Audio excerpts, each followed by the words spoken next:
أعوذ بالله من الشيطان اللعين الرجيم بسم الله الرحمن الرحيم الحمد لله رب العالمين والصلاة والسلام على سيد الأنبياء وخاتم المرسلين سيدنا ونبينا بالقاسم محمد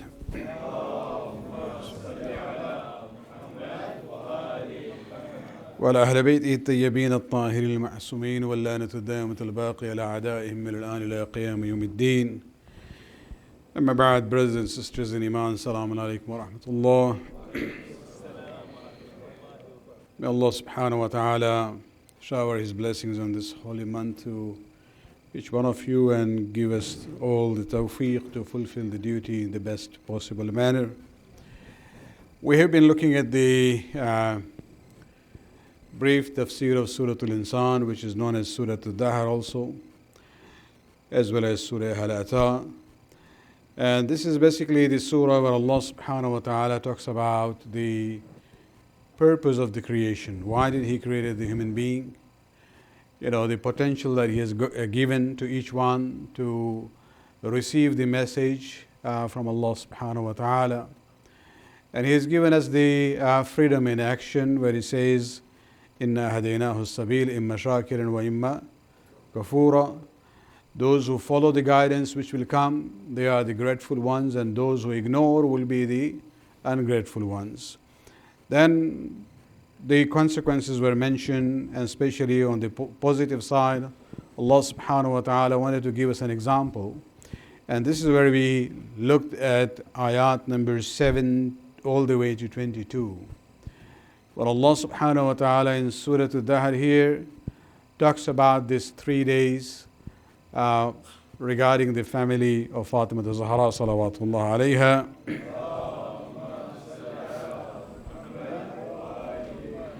You heard this story many times, basically the 3 days of the fasting which were a result of the nazr that they had done, where Ali and Fatima had done the nazr for the speedy and complete recovery of Hassan and Hussein, and how during the 3 days at night at the time of iftar, somebody knocks at the door and they give away their bread. And Allah subhanahu wa ta'ala really liked the sincerity of what they were doing. And He actually puts their intention in words. The words were not uttered by them, because you don't normally say to somebody, okay, I'm giving to you and I don't want any thanks from you or appreciation or any reward. You don't really say that. So it is the intention, ikhlas and sincerity, where Allah puts that in the words. إِنَّمَا نُطْعِمُكُمْ لِوَجْهِ اللَّهِ لَا نُرِيدُ مِنْكُمْ جَزَاءً وَلَا شُكُورًا. And then we saw how Allah subhanahu wa ta'ala in the series of ayat, He talks about the different blessings that He has given to them. And the scenery of Jannah is being described. And we looked at the ayat yesterday.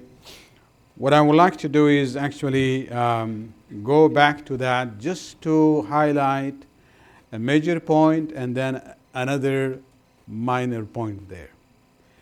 If you look at the description of Jannah in the Quran, mostly Allah subhanahu wa ta'ala, wherever He has talked about Jannah, the blessings that He has given, whether it's in detail or sometimes just one sentence, one of the things that Allah mentions many times when He talks about Jannah is Hurul Ain, Huri. You see, you hear the mashallah there. See, it is there all the time, okay? And so this is where, for example, if you look at the longer descriptions in Surah Al-Waqiyah, well, Allah subhanahu wa ta'ala, when He talks about the good people, when He talks about وَالصَّابِقُونَ الصَّابِقُونَ, there He goes into detail, أُولَٰئِكَ الْمُقَرَّبُونَ فِي جَنَّاتِ النَّعِيمِ, blissful, gardens. And then He goes on to describe what He has given to them. عَلَى سُرُرٍ مَوْضُونَ, even they are sitting there on the couches, مُتَّكِينَ عَلَيْهَا, reclining on it. يَطُوفُ عَلَيْهِمْ وِلْدَانٌ مُخَلَّدُونَ, young boys, handsome ones who will always be like that, serving them بأكواب وعباريق وأباريق. And then Allah subhanahu wa ta'ala, talks about فاكهة, which means here the fruits, ولحم الطير, the meat from the birds. And then we come to ayat number 22, وحور عين, and their example here, Allah subhanahu wa ta'ala says, كَأَمْثَالِ اللُّؤْلُؤِ الْمَكْنُونِ, hidden pearls. And it goes on that he talks about other, they don't hear anything nonsense in the Jannah. The only thing they hear are the good things, salam and salama. And then till the end of the description in Surah Waqia, which is probably the most comprehensive one place where Allah talks about the blessings of Jannah. So Hur Ain is actually part of the description there in Surah Waqia. Then you look at another example from Surah Rahman. Here also a longer passage, we have gone through it, and talking about the good people. وَلِمَنْ خَافَ مَقَامَ رَبِّهِ, those who fear the position of Allah subhanahu wa ta'ala. Then he talks about what will they get. He talks about the fruits, he talks about the libas and the clothing which will be given to them. Let me just bring it closer here so I don't have to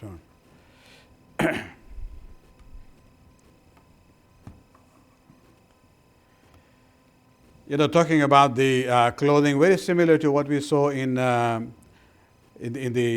l-Insan, where he talks about it's a shining one. And then he describes وَفِيهِنَّ قَاصِرَاتُ الطَّرْفِ, and it talks about again hur in a different form. They have not been touched by anyone. And then it goes on till we come to ayat number 72, حور مقصورات في الخيام. And so again here also in the long description of the blessings given in the Jannah, Hurul Ain is considered to be a must in the list of the blessings that Allah subhanahu wa ta'ala mentions in Jannah. Even in shorter passages, for example in Surah Al-Dukhan, when he talks about muttaqeen, إِنَّ الْمُتَّقِينَ فِي مَقَامٍ أَمِينٍ, the muttaqeen would be in a secure place, في جنات وعيون, in places where they will have gardens and streams. يلبسون من سندس واستبرق متقابلين. They will be basically given shining clothing, sitting, reclining towards one another. كذلك وزوجناه بحور عين. And again, the issue of the marriage to Hur Ain is there. يدعون فيها بكل فاكهة آمنين لا يذوقون فيها الموت. They will get the taste of the fruits as well as, and there will be no death. That is the perpetual life that they will have. فضلا من ربك ذلك هو الفوز العظيم. That is the grace of your Lord, and indeed that is the great achievement. Then if you look at Surah Al-Safat, now these are shorter descriptions, but again Hur Ain is mentioned there. Again, talking about the negative people first, and then he comes to the positive one in Surah Safat. إِلَّا عِبَادَ اللَّهِ الْمُخْلَصِينَ, except, talking about those who are the sincere servants of Allah subhanahu wa ta'ala. أُولَٰئِكَ لَهُمْ رِزْقٌ مَعْلُومٌ. They will have the, prescribed or known sustenance from Allah subhanahu wa ta'ala. فَوَاكِهَا وَهُمْ مُكْرَمُونَ. Fruits, and they will be honored. في جنات النعيم, in perpetual gardens. على سرر متقابلين, sitting on the benches or couches, facing one another. يطاف عليهم, again there will be servers going around them. بكأس من معين, talks about the kind of drink which will be given to them. And then at the end, وعندهم قاصرات الطرف عين كأنهم بيض مكنون, again describing Hur Ain in a different form. Surah Tur. Again, just a short, passage. But again, you will see Allah subhanahu wa ta'ala talking about إِنَّ الْمُتَّقِينَ فِي جَنَّاتٍ وَنَعِيمٍ. Going on, كُلُوا وَاشْرَبُوا هَنِيئًا بِمَا كُنْتُمْ تَعْمَلُونَ. Eat and drink, with pleasure for what you were doing. مُتَّكِئِينَ عَلَى سُرُرٍ مَصْفُوفَةٍ وَزَوَّجْنَاهُمْ بِحُورٍ عَيْنٍ. And again, the issue of Hur Ain is coming in that. Surah Baqarah. There also you don't see the word Hur Ain or Hurul Ain, but you see the description of the pure wives, which could apply for both. Sometimes people say, Maulana, do I have to still suffer through the same? Well, the question can go the other way also. And so, there will be another process of nikah. So there's no guarantee. It depends on how you behave with your wife. She can marry somebody else there. And so, those issues are there. And so here, the words used is وَبَشِّرِ الَّذِينَ آمَنُوا وَعَمِلُوا الصَّالِحَاتِ أَنَّ لَهُمْ جَنَّاتٍ تَجْرِي مِنْ تَحْتِهَا الْأَنْهَارِ.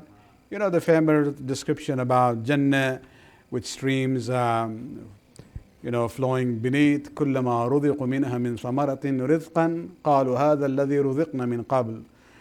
Whatever they will be given to them, they will say this, sign, feels like what we had in this dunya before. وَعُتُوا بِهِ مُتَشَابِهًا. Then they will be given something similar but different from what they had in this dunya. وَلَهُمْ فِيهَا أَزْوَاجٌ مُطَهَّرَةٌ.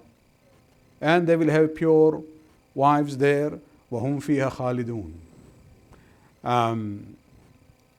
They will be continuously for everlasting there. Surah Al-Imran, just one ayat. قُلْ أُنَبِّئُكُمْ بِخَيْرٍ مِّن ذَلِكَ لِلَّذِينَ اتَّقُوا. Talking about the Jahannam for those who are evildoers. Then it says, should I tell you about the good thing for those who are pious? عند ربهم جنات تجري من تحتها الأنهار خالدين فيها وأزواج مطهرة. And they will have pure wives. But the greatest of reward, these are all maddi, material. وَرِضْوَانُ اللَّهِ مِنَ اللَّهِ وَرِضْوَانٌ مِنَ اللَّهِ. The rida and the pleasure of Allah subhanahu wa ta'ala is of the most important of the blessings. وَاللَّهُ بَصِيرٌ بِالْعِبَادِ. Again, Surah An-Nisa. وَالَّذِينَ آمَنُوا وَعَمِلُوا الصَّالِحَاتِ. Those who believe and do good deeds, we will enter them into the gardens, تَجْرِي مِنْ تَحْتِهَا الْأَنْهَارِ, beneath which the rivers will flow. خَالِدِينَ فِيهَا أَبَدًا. They will abide in it forever. لَهُمْ فِيهَا أَزْوَاجٌ مُطَهَّرَةٌ وَنُدْخِلُهُمْ ظِلًّا ظَلِيلًا. And they will be there. There will be no kind of sun as such on them. So here also we see the issue of azwaj mutahhara has been mentioned. And so now let us go to Surah Al-Dahr. If you look at Surah Al-Dahr or Surah l-Insan that we have been looking at it, the entire passage from ayat 11 to 22, where Allah subhanahu wa ta'ala talks about the blessings that He has given to Ahlul Bayt. In return for the sacrifice that they gave away their bread although they needed it, you will see that in there, فَوَقَاهُمُ اللَّهُ شَرَّ ذَلِكَ الْيَوْمِ وَلَقَاهُمْ نَضْرَةً وَسُرُورًا. The first one is more a spiritual gift, the very first one, where he talks about shielding the fear of the day of Qiyamah from them. That was the main thing even in their dua in the earlier ayat. Twice they had mentioned. And then he comes to the issue of material blessings that he has given. وَجَزَاهُمْ بِمَا صَبَرُوا. And the reward, physical, material reward for what they had done. Jannatan wa harira, gardens, and then we talk about silk. مُتَّكِئِينَ فِيهَا عَلَى الْأَرَائِكِ. They will be, resting on the couches. لَا يَرَوْنَ فِيهَا شَمْسًا وَلَا زَمْهَرِيرًا. nor heat nor cold. And there will be branches coming all the way down close to them. They will be able to actually pull the fruits directly, easily accessible to them. وَيُطَافُ عَلَيْهِمْ بِآنِيَةٍ مِّن فِضَّةٍ. And there will be servers, the Wildan Mukhalladun will be there serving them. Even Allah describes the cups which will be given there, referring to the silver ones. And يسقون فيها كأسا كان مزاجها زنجبيلا. They will be given a drink where there will be a flavor or taste of ginger in it. As I said, in dunya we don't know. The only thing I know, as I said, was ginger ale. Probably that's why you see I drink that. And then, he comes to the point where at the end he says, وَإِذَا رَأَيْتَ ثُمَّ رَأَيْتَ نَعِيمًا وَمُلْكًا كَبِيرًا. And again, going back to the issue that on them there is a libas, silk and shining and ornaments. Now, at the end again, Allah now comes to the spiritual blessing. وَسَقَاهُمْ رَبُّهُمْ شَرَابًا طَهُورًا. As I said yesterday, Allah subhanahu wa ta'ala does not physically come in. But this is a way of honoring the Ahlul Bayt, that their Lord actually served the pure drink to them. سَقَاهُمْ رَبُّهُمْ. He doesn't come himself. He can just do it kun fayakun. He cannot come in a physical form. But Allah subhanahu wa ta'ala, when He looks at the sincerity that you did it for me, the reward will come from me. And this is where He responds to their statement, لا نريد منكم جزاء ولا شكورا. We don't want any reward from you for what we are doing, or no thanks from you. He responds by saying, إن هذا كان لكم جزاء وكان سعيكم مشكورا. He says, this all things that I have described, this is the jaza that I will give to you. You didn't expect from them, but I will give it to you. And your hard work is appreciated and thanked by me. Allah becomes the mashkur here for the charity of Fatima and Ali and Hassan and Hussein, as well as Fizza. Salawat.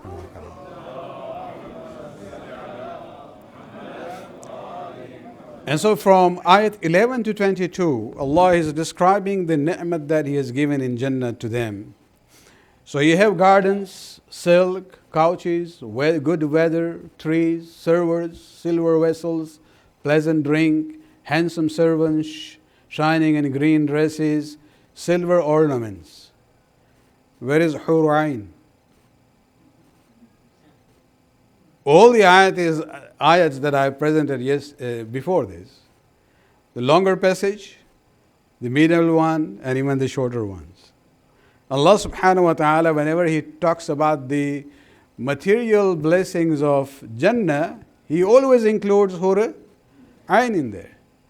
In this one, why not? This is where you have to realize. Because this is the qasida, this is the praise of the Lady of Light, Sayyidat Nisa'il Alameen.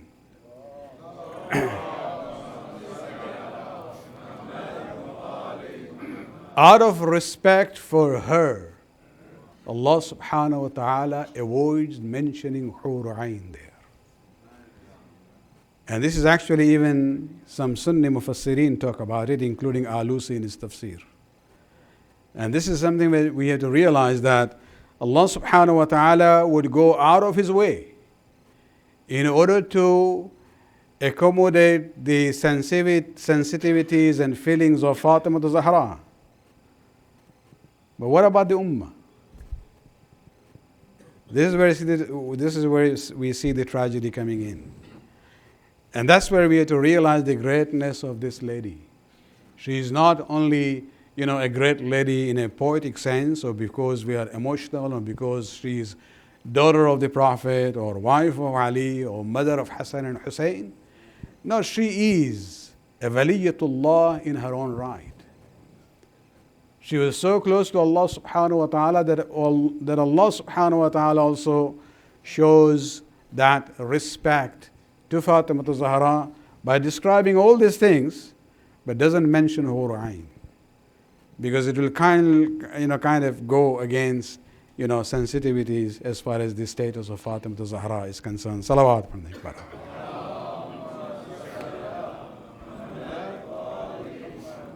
So this was the major point that I wanted to share tonight. There is also a minor point here. When you link yourself with the Ahlul Bayt, some of the fazilat and the blessing of Ahlul Bayt rubs on you, provided you link yourself to the Ahlul Bayt. The example here we see is that when Ali and Fatima decided to do this nazr that we will fast for 3 days, when Allah subhanahu wa ta'ala gives shafa to Hassan and Hussein, Fizza also decided to go along with them. She was not a family member. She was not even Arab. She was a maid. She used to work for Bibi Fatima Zahra. But because of that proximity, being with her has its own impact. And this is where we have to realize that when we are told that we have to be with the Quran and Ahlul Bayt, there are spiritual blessings which can touch us, provided we truly are with the Ahlul Bayt. According to some of the commentators, and they made a very interesting point, including some Sunni commentators also, where they say that in this passage from ayat 11 to 22, Allah in a very indirect way has also mentioned Fizza. They fasted for how many days? 3 days. There are many women and children in our community who are known as Fizza in memory of this maid of Fatima Zahra. Salawatullah alayha. Do you know what the word Fidda means in Arabic? Silver. So this is silver, this is Fidda. Okay, and if you look at the description in this passage from 11 to 22, you will see that Allah subhanahu wa ta'ala 3 places talks about Fidda, not as the Fizza, the person, talks about the kind of vessels and the cups which will be used, which will be silver ones. But mentioning that, and especially repeating it 3 times, kind of a symbolic indication to her and her support for the Ahlul Bayt in fasting for the 3 days. And this is where we have to realize that one of the impacts which was on her is that she went to the house of Fatima Zahra not to learn. It was not a maktab or a madrasa. She went there as a maid and a servant to work for her.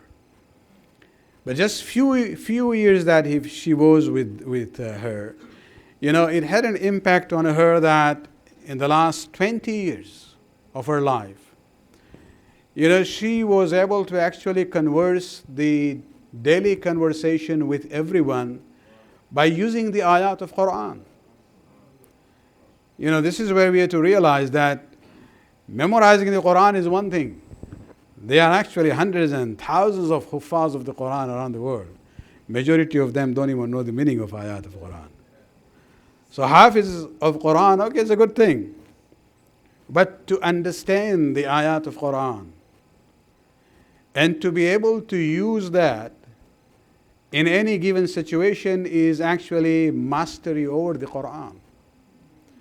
Even if you look at some of the Arabic books of Arabic literature, there is a famous contemporary work written, I think 70 years ago, known as Zawahir al-Adab. Jawahir al-Adab is an anthology, a collection of Arabic literature from the Jahiliyyah to the later era in a chronological order. It doesn't have everything, but it's a selection of an anthology of Arabic literature. And there, right, there is also a selection from Fizza,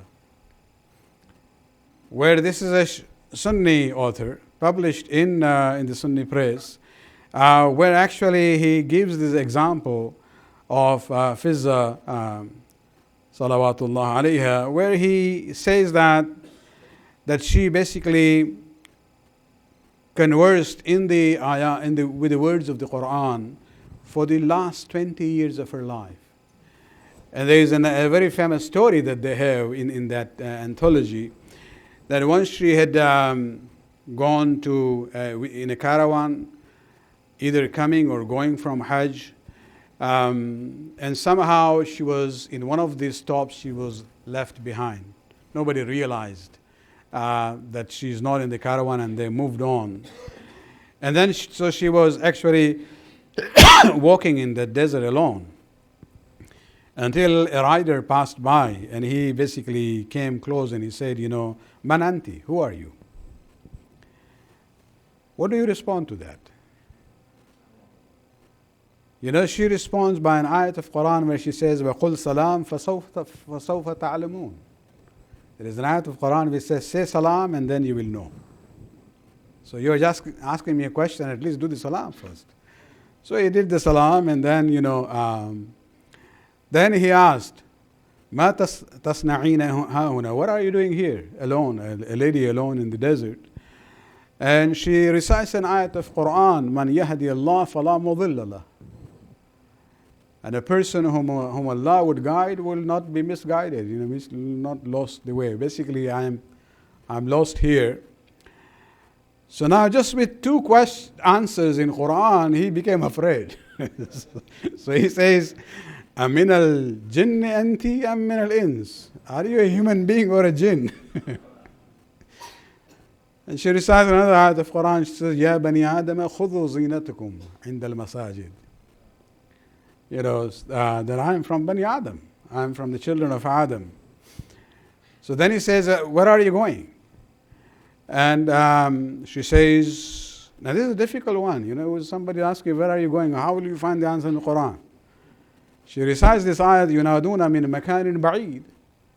People for Hajj will be called from faraway places. So I'm coming from a faraway place. What is your destination? And this shows they were going for Hajj. وَلِلَّهِ عَلَى النَّاسِ حِجَّ الْبَيْتِ. Allah has imposed on people to go for Hajj of Baytullah. So, then he asked her, how many days your caravan has been traveling? لَقَدْ خَلَقْنَا السَّمَاوَاتِ وَالْعَرْضِ فِي سِتَّةَ أَيَّامٍ. Allah says, we created the heavens and the earth in 6 days. So then he says, do you want food? The answer comes from the ayat, وَمَا جَعَلْنَاهُمْ جَسَدًا لَا يَأْكُلُونَ الطَّعَامِ. Allah says about the Prophet, we have given them human bodies. It's not that they don't eat. It means, yes, I am hungry, I need food.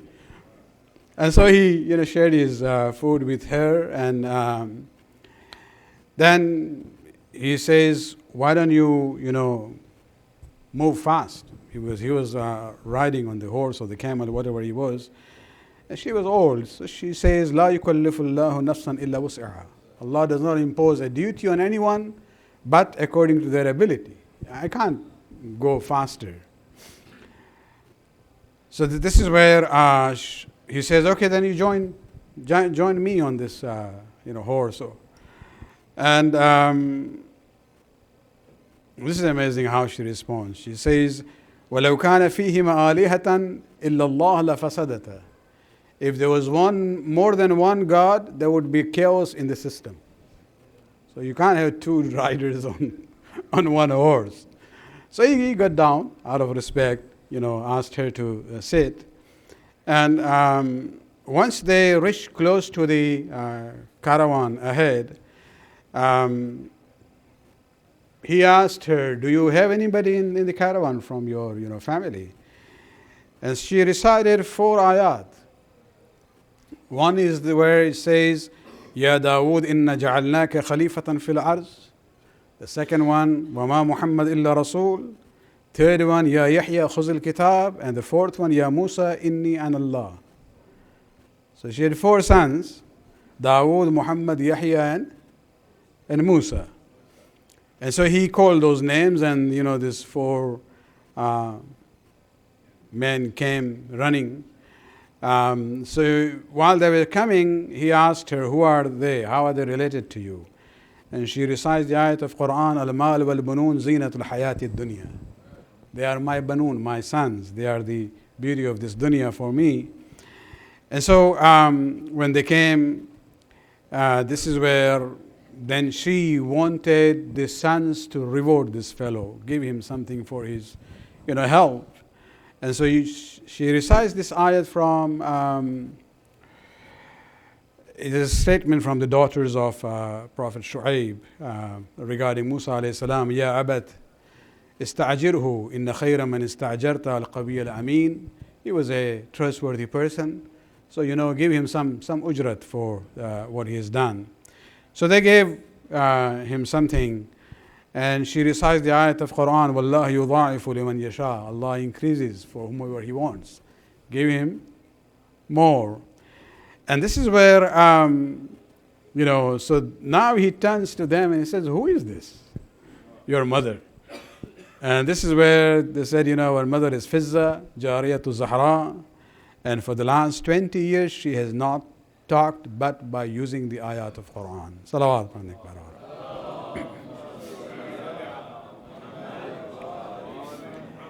This is just one impact of the blessing and barakat of being close to the Ahlul Bayt. We have two versions of Islam these days. One is the Talibani version. When they came into Kabul first time, occupied and controlled, one of the first directives they had to close the girls' schools in Kabul. Now, I would have understood their culture and even religious sentiments, that if it was a co-education, I can understand they will close that. But no, these were girls' schools. Their mentality was that, no, girls don't even need to be educated. They should stay home. And this is where I see the contradiction, and this is really a very negative Umayyad, Talibani, Salafi Islam. On the one hand, when these girls will become adults and they have medical problems, you Talibani are the one who will say, oh, you can't go and see a male doctor. It is haram. If you're not allowing girls to go and study and be educated, where will you get the female doctors from? You wouldn't even allow, foreign lady doctors to come. And so there is a contradiction. This is a very, very corrupted version of Islam in quotation. And this is where I say that if you really want to see the contrast, you just look at the other side of the border. You look at Iran, where they follow the Maktab of Ahlul Bayt. There in the universities, even in medical and engineering departments, the ratio of girls is more than the boys. Because the Maktab of Ahlul Bayt does not differentiate between male and female when it comes to fada'il, virtues, and the potential which is there for them to grow. And this is where we have to realize the example that we have of Fidda is a very good example for us. And this goes on. I didn't prepare the slide for that. Maybe tomorrow or some other day. That this tradition of knowledge which continued. This is Fizza, who was a maid. When you look at Fatima's daughter, Zainab, the khutbah that she gave in the Darbar of Yazid. There was no time to sit down and study and do research and write down the speech. Emotionally, you wouldn't even be ready for anything like that in that situation. But the way she stood up and gave that extempore, sermon, if you study that, and there is a commentary I have and the historical background to that, this sermon of Bibi Fatima, you can download it free from the website that we have. in English as well as in Urdu. The booklets are available in both languages. And there you will see, if you look at the ayat, she has selected in her sermon addressing Yazid and Banu Umayyah and the people of Sham. Each one of them were absolutely fitting to the situation. And this is where you see that, even though emotionally a person would not be in that situation, but she had control on her emotions. She had mastery on the Quran, and she knew which are the verses to be applied in this given situation. And so those who have been close to the Ahlul Bayt, they are always close to the Quran, and they are always among those who love pursuit of knowledge and promote the pursuit of knowledge. May Allah subhanahu wa ta'ala give us the tawfiq to be among the true followers of Muhammad and Ali Muhammad salawatullah alayhi ajma'een.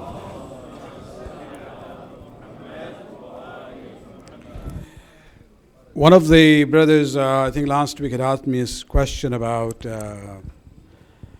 if I have many qaza salat, and now I realize I have to make them up.